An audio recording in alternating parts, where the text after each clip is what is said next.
Today, we are very privileged to welcome Mate Szombathelyi to the Tales of Tic Podcast. Mate, welcome. Thanks for the opportunity and thanks for pronouncing my name correctly. It was a difficult one, I promise. It is. So, for reference to everyone watching, Mate is an executive leader in the TIC space, currently serving as the operational director of Agrolab in Eastern Europe. And previously, he was the regional managing director for food and enviro for Eurofins, again, in the Eastern European market. So, Mate, hopefully that does you a little bit of justice, but maybe rather than myself going through, your background, many people don't know you actually entered the TIC leadership route very differently, I suppose, to others in the space. So are you able to maybe run us through now how you came across the TIC sector and even just your background, I suppose, working up to that point? Sure, definitely. So before TIC industry, I had different roles at logistics. So I used to work in Eastern Europe and then later on in Middle East. I spent total 16 years in logistics. And after the 16 years, meanwhile relocating to Europe, I started to think maybe I should actually try something different. And TIC industry always seemed quite fascinating for me, mostly because of the scientific background and the scientific part of it. And then, I started to dig in and got more information. And in the same time, I got a few calls and I got a few approaches, and I started to talk to Eurofins. And then, of course, we went through the usual process of interviews and meeting different people. And then I decided, okay, that's pretty interesting. The company is growing really fast, and it's a very fast-moving one. So why not give a shot? And that's how I actually ended up in the industry, without any, scientific background, because originally I'm an economist. Mm-hmm. But I was quick learn. The colleagues were very supportive, and I had a lot of chances to see different laboratories, different areas, and different verticals. So I was quite, enthusiastic about the whole process, and it worked really well. So yes, that's not really the conventional way. I wouldn't say so. And again, with a different background at the beginning, it was a bit strange. But having worked with different cultural and different cultures, different working cultures, and different customers before, I had to adapt myself pretty quickly, but I think it worked well. And yeah, that's how I'm here. I always find that interesting, people like yourself, maybe with that sort of economist background or general sort of business mindset, transitioning into an industry where they may not know the technicals or be a scientist, scientific background like yourself. Correct. But it does transition quite well, obviously positional dependent. And one thing that I found interesting as well, so there's always sort of a constant debate, I think, on the topic of technical knowledge versus maybe operational knowledge, not just in tech, in general business-to-business services. How did you find that, your logistics background maybe shaped your leadership, maybe the way you approach leadership? And do you actually regret maybe not starting in tech, or do you think it was useful coming through the route you did? I would say it was quite useful because logistics is is very execution driven, and it changes almost every day, which means that you need to operate sometimes under constant pressures, or there are disruptions. There might be political instability. So literally, you need to be quite calm during those times, and certainly you need to manage the not just the operational part, but the people as well, in order to get the most out of it. And eventually, things need to move, and if you don't do that, then everything downstream really suffers. So you learn how to adapt, and you learn how to act quickly, and that's actually really important. And that really gave me a very good background of complexity, to focus on solutions and delivery. And you need to do that together with your customers. So eventually, that's really important when it comes to customer retention and customer solutions. So you actually bring that into to the TIC sector. This whole operational knowledge, and basically it's a different mindset. You need to think about continuous improvement all the time, and delivery and adaptability. So I believe this is what I brought in. It was a kind of a different mindset, thinking outside of the box sometimes. So I definitely don't regret it. I think it was very useful, especially getting a different focus from logistics when I came to tech industry. I bet. And I've actually seen that at a more junior level with a lot of the, typical big tech companies in North America and Europe, is actually that you see them bring in, if it's laboratory managers, yes, operations managers, typically labs that are maybe, high volume, lower margin, where they are almost just like a production facility. Correct. Often people with the logistics and sort of production mindset, they're actually very useful and advantageous to have them as like to improve on-time delivery, rather than maybe a scientist coming in that's technical but doesn't understand that operation side as much. So no, it is an interesting topic, and I mean, all things being considered, would you actually recommend, knowing what you know now, I suppose, to young people maybe thinking of entering the industry in an operational route, to actually consider, maybe going a different path, going through production, logistics, and then maybe finding themselves into tech, so they have both both viewpoints, both experiences? I would say so, but with kind of an intention. So, I mean, you can learn how the business runs. That's actually very valuable, not in theory, but in real time as well. Yeah. You can do, you can take part of the decision making process. But also, what's really important that besides the operational part, you need to take the opportunity and take a look at the commercial element of that as well, because without that, you would not be able to leverage only on the operational part. And then you asked me before that, what's more important, the technical or the operational knowledge. I would say both, especially in TIC. The technical knowledge is extremely valuable and essential.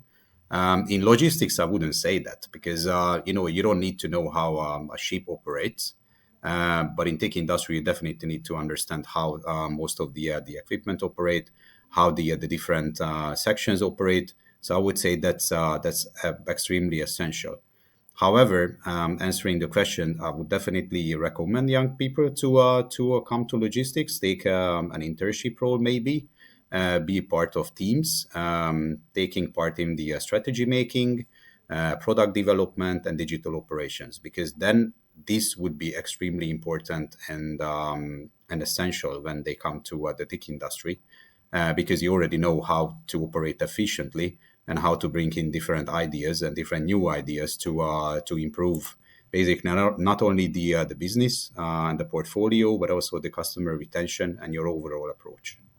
Sure. I think we've discussed previously as well, Mate. I mean, yourself, the transition, it's a little bit maybe awkward initially. There's a lot of learning to do, but I think even being an operational leader, surrounding yourself with very scientific or technical individuals, you do tend to pick up the lingo, pick up the way of the lab, and pick up the Correct. industry anyway, don't you? So I said maybe not necessarily a prerequisite, but you'll learn a lot of the information on the job. Now, one other thing that I think is interesting on top of your background in logistics, switching to TIC, is actually you're quite fortunate in the sense that you've worked in many different regions, locations, countries. So I believe you mentioned the Middle East at the beginning of this podcast. Correct. And you're obviously covering many different countries in Eastern Europe as well. I mean, how difficult have you found it to maybe adapt to different cultures, ways of working, especially overseeing multiple countries at once? You'll have had to change your approach, I imagine, country to country. Well, sometimes they are, because first of all, the operational realities are different in they differ by country. So eventually, when it comes to good service, that would be different in Germany as it is in Oman. So some countries actually prioritize process and flexibility. The others don't really. You need to adapt your expectations. But what's really important is to you need to spend time and listen more and work with the people on the field, which means that's going to give you a really good idea how these people think, how you can actually adapt their capabilities, knowledge, and experience to the team. And it also gives you a really good understanding of the specific cultural differences when you come to a new place. So first you listen, you try to understand the local culture and the local working ethics. and then you try to adapt that to the overall working environment and the company goals and company expectations. So sometimes it tends to be different, but I would say if you listen and you work with the people, then you can understand a lot better. And you need to somehow you need to standardize the outcomes, not really the behaviors. So eventually formality vary quite hectically, I would say. But overall, the important is to adapt to the local environment, and the local expectations, and customer relations. Sure, I bet it's even extended past just culturally and sort of getting used to those norms there with even if it's negotiating or just sort of liaising in business. I mean, when you're actually dealing, if it's with let's say clients and companies from Eastern Europe to Or Western Europe, I imagine their demands on yourself are quite different as well, and maybe their approach from maybe if it's receiving the results, how to analyze them, and even what they expect from you afterwards. No. That's correct, especially here because if you work with different companies, they require a little bit of more hands-on or more support versus Western Europe. Western Europe, you normally send out, the reports. They get the numbers after the job has been done. In Eastern Europe, they actually require explanations and maybe some guidance how they could utilize those results and how can they use this in the overall production process.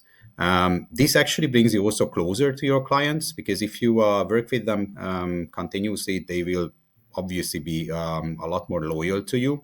I would say that was the case also in Middle East. That was the personal aspect was extremely important rather than the let's say the cost part. So I would say that was a really good lesson to me when I moved there. That eventually, when TIC industry and logistics are really similar from the case that it's a very people-focused industry. So you need to know your customers, you need to know your colleagues, and you need to know your competitors. But basically, if you deliver solutions to your clients and you are with them through the journey, you're gonna be very successful. And it doesn't always come to the cost element, as I said. Multiple times it comes to bringing them solutions and growing the business together. Absolutely, that's something that I think it's a common theme on this podcast. There was a guy I spoke with recently, Dennis Dorning, who's a sales leader in North America, and he mentioned it's a very the TIC industry is very customer centric. If you provide solutions rather than just almost trying to put your services on them and ram them down their throat, then it's a much more harmonious process, a better partnership, and you see that grow a lot. Correct. Sort of touched on what you Correct. mentioned. I mean, And I'm glad to see. I'm glad to see that because eventually, what changed in logistics through the last few years that it became kind of a commodity. I mean, I understand there are a lot more there's a lot more competitors, and there's always a new company which would like to take on. But I don't see that in tech industry. I mean, it's still about trust and credibility. It's not about only one test will actually cost you $15. And the other company will provide that for 14. It doesn't really matter. At the end of the day, you need to take care of your own clients as well, and you need to be a trustworthy and reliable partner because most probably the production side will sell those food products, or they are going to inform the utility companies based on your results. So it's quite important because there are a lot of other people depending on you and depending on the work that you are doing. No, exactly. So yeah, as I said, price is one thing, but realistically, providing the best service, it's going to be, I suppose, can you save them time? Can you provide them the best service in terms of actually being a partner? And as you said, that sort of corresponds to, the service they provide to their customers as well.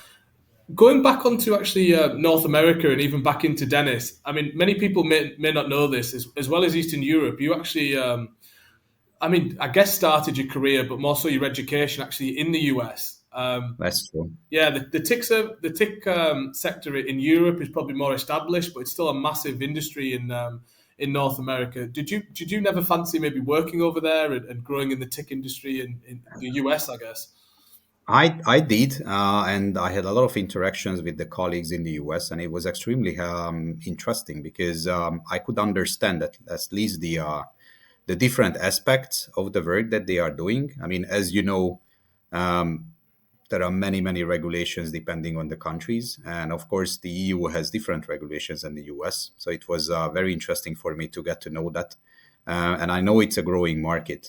New verticals come up pretty much in every year, so it's definitely was on my mind. So let's see where the journey takes me. But US is was always close to my heart. Always will be, I guess, after spending some years there. And I'm very much interested what's going to go, what's going to happen there in the industry, because yes, there's always new challenges, there's always new technical requirements, and it's a big market. 100%. I think with what's happening, I don't talk politics. I won't get into it, but I mean everything happening over the US, the strengthening of regulations, etc., etc. I mean that industry is going to continue to grow massively, especially we're looking at environmental and companies looking to, if it's increase testing capability in PFAS or even other verticals. I mean, the US market's going to soar with their regulations, but I think from everyone based in Europe, we're glad you decided to stick around and I suppose grow operations in Eastern Europe and just across the continent. I guess it's. But it's very, what you just mentioned is very similar to this part of the world as well, because Western Europe was always ahead of Eastern Europe, way ahead. When it comes to testing requirements, regulations, laws, but they're slowly coming into Eastern Europe as well, and you see that happening. I mean, the food production industry is a lot safer than it used to be. There are new regulations coming up. You see that also in the environmental part, and yeah, I think it's absolutely necessary. One of my heartbreaks I have is that we are still lagging behind in a few areas. Asbestos is one part, because I would really like to see that the decision makers start to think about this, because I would say none of the Eastern European countries have this in the legislation yet, and I believe that's really lacking, because certainly I remember when I was a kid. We had all these, construction materials laying around, and you didn't know what's going on with them. But later, on a later stage, you find out that they are quite dangerous to your health. So I would definitely like to encourage the local politicians and governments to take that into consideration. And I think this is something that we need to adapt from Western Europe to get these legislative actions a bit quicker, because again, we are a little bit lagging behind when it comes to that. Sure, I know a lot of private equity firms and even sort of the big tech in Europe. They're slowly starting to migrate and put a big emphasis on growing Eastern Europe. I mean, do you think with that sort of migration that may push sort of decision makers to follow suit in Eastern Europe and maybe increase regulation and as I said, sort of Well, market? I certainly hope so, because I've seen a few actions, but was mostly because of cost reductions and efficiency plans, and not necessarily because the business came up. But I believe adapting these laws would definitely bring in not just new business, but more laboratories in this area as well, which would be very beneficial, because the more competition you have, the safer the products will be, the safer the environment will be. So I would definitely encourage that. 100%. I mean, I know I know it's a business. I know everyone's competing for market share, etc. But at the end of the day, everyone's got the same goal, don't they? If that's food safety, if that's to improve environmental quality, etc. So, I mean, yeah, the more development we get in Eastern Europe, I mean, the better it is for everyone in day-to-day life. So, yeah, hopefully we see them follow suit, and decision makers, can sort of draw from what they've done in Western Europe. But certainly that goes hand in hand with the with the profit part, because at the end of the day, we are all here to make some profits, and then you need to gain all the ideas to see what's worthy for you, and which direction you would like to go to, because definitely you don't want to put a laboratory into every single country, because that wouldn't make much sense. Sure. But I would believe if you have this kind of strategic thinking and you have your scientists around you, you're gonna be quite successful in this part of the world as well. No, absolutely. So it's going to be interesting, over the next 12 months, 3 years, 5 years, 10 years, just seeing that development in Europe. But no, I appreciate everything you've done, and I said it'd be great to see sort of people that are involved in legislation as well, sort of really Sure. put that emphasis in big tech or PE going across to Eastern Europe and expand it. So no, I appreciate your thoughts, Mate, and listen, it was a great conversation. I know it was very interesting to those watching, and thank you for your time. It was an absolute pleasure having you. Very much appreciate it. Thank you. Thank you.